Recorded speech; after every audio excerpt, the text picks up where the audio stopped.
Assalamualaikum warahmatullahi wabarakatuh. Seperti yang kita ketahui, bahwa Indonesia memang identik dengan hal-hal mistik.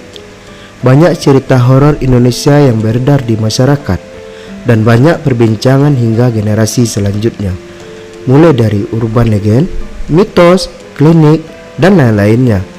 Uniknya, setiap daerah yang ada di Indonesia memiliki cerita horor tersendiri.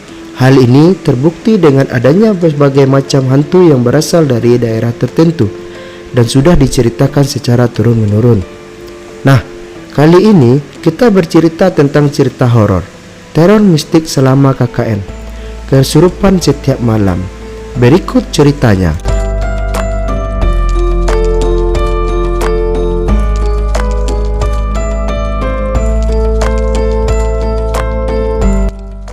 Berawal dari cerita seorang pemuda yang melakukan kegiatan kuliah kerja nyata.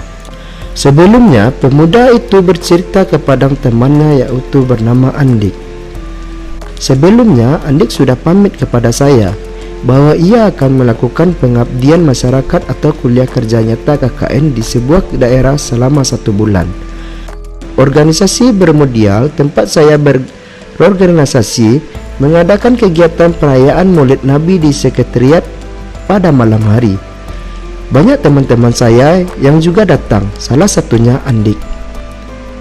Setelah kegiatan selesai, acara selanjutnya tentu saja kegiatan makan-makan dan mengobrol ke sana kemari. Andik yang duduk jauh dari saya lalu mendekat dan duduk di depan saya.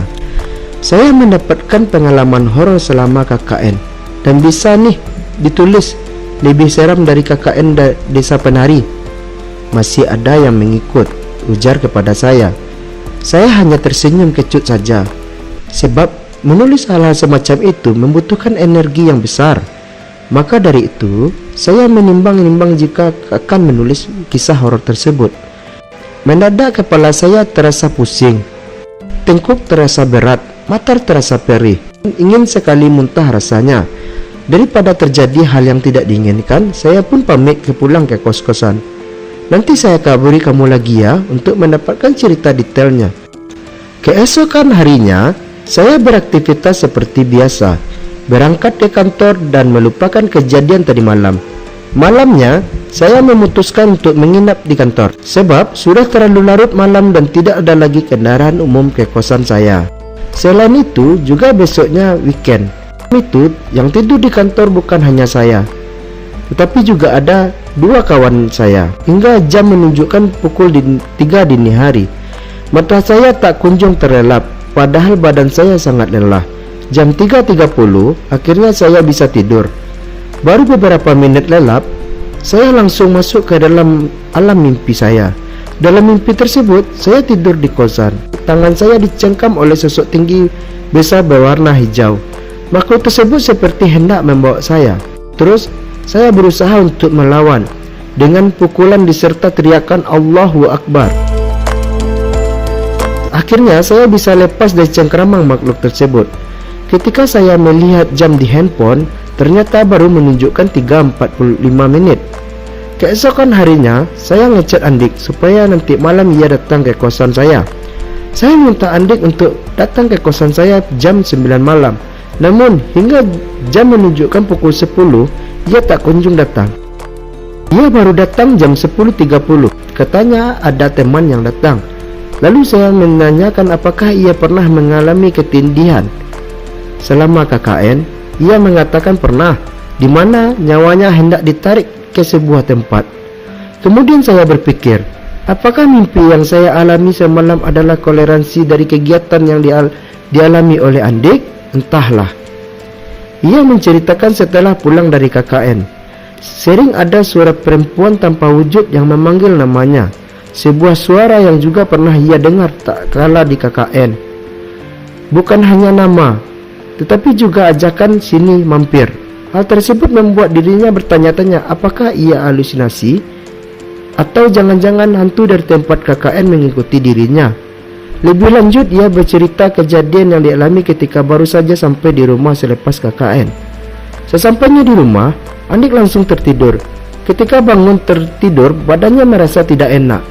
feelingnya mengatakan ada sebuah hal yang terjadi pada salah satu teman di KKN-nya yang bernama Siti. Bergegas ia secara menelpon Siti. Bisa dikatakan Andik ini cinlok dengan Siti.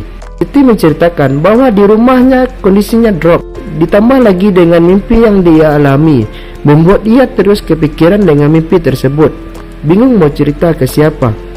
Lalu Siti pun menceritakan perihal mimpi yang ia alami di rumah. Dalam mimpinya, ia bercerita dengan ibunya dikejar oleh cewek. Dalam mimpi tersebut, Siti muntah paku dan rambut. Kemudian masih di dalam mimpi itu, jalan yang ia lewati adalah jalan banjir.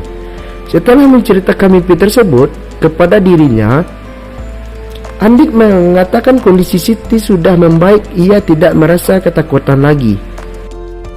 Siti juga menceritakan kepada Andik perihal perkataan dari kerabatnya yang memiliki kemampuan spesial, bahwa jika tidak ada Andik, sebuah hal yang parah bisa saja menimpa kelompok KKN.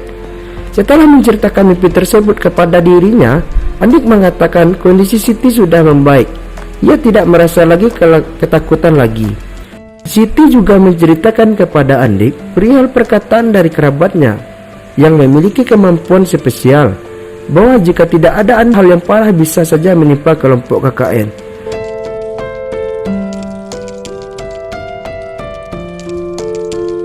KKN yang dilakukan oleh Andik tidak hanya berasal dari satu kampus, tetapi beragam kampus. Awalnya tidak ada hal-hal aneh yang terjadi, seperti hal KKN pada umumnya. Perkenalan nama satu kelompok berangkat ke lokasi KKN, mendapatkan sambutan dari kepala desa. Salah satu program dilakukan oleh Andik adalah dakwah. Langkah pertama sebagai ketua kelompok adalah menemui tokoh setempat yang mengampu pengajian. Ditemuilah tokoh tersebut di rumahnya guna menyampaikan konsep kajian. Namun, tokoh tersebut tidak langsung menolak kajian tersebut. Kalaupun kami tidak boleh mengisi pengajian, izinkan kami untuk ikut. Demikianlah ujar Andik. Keesokan harinya, tokoh tersebut mengutuskan salah satu muridnya untuk menemukan Andik. Murid tersebut menyampaikan bahwa selama ada mahasiswa KKN, pengajian akan diliburkan. Hal tersebut tentu saja membuat Andik terheran-heran. Andik mencerita bahwa setiap malam, salah satu anggota kelompoknya, perempuan bernama Deta, selalu mengalami kesurupan. Andik tidak mau berspekulasi, tetapi Deta mulai kesurupan sejak ia menemui tokoh masyarakat. Berapa hari sebelum kepulangan, berubahlah Deta tidak kesurupan lagi. Pas malam pertama kesurupan, yang merasuk mengaku dari hutan samping belakang posko. Setiap kali Deta kesurupan, Andik yang menyadarkan dengan membaca doa, dibantu anggota kelompok lainnya. Saya ini dari hutan samping belakang. Saya ini tidak suka kedatangan kalian karena mengganggu dan berisik. Jangan berisik ketika malam, ujar sosok yang merasuki Deta. Pesan yang bisa kita ambil dari cerita di sini adalah godaan setan dan jin tidak akan habisnya untuk mengajak manusia kepada kemaksiatan. Selain selalu berusaha menjauhi hal-hal yang mendatangkan dosa, kita juga perlu mengucapkan doa kepada Allah Subhanahu wa Ta'ala agar dilindungi olehnya. Terima kasih telah menonton channel kisah-kisah misteri ini. Jika sahabat suka, silakan like, subscribe channel ini supaya kami lebih semangat lagi membuat cerita menarik lainnya. Terima kasih. Wassalam.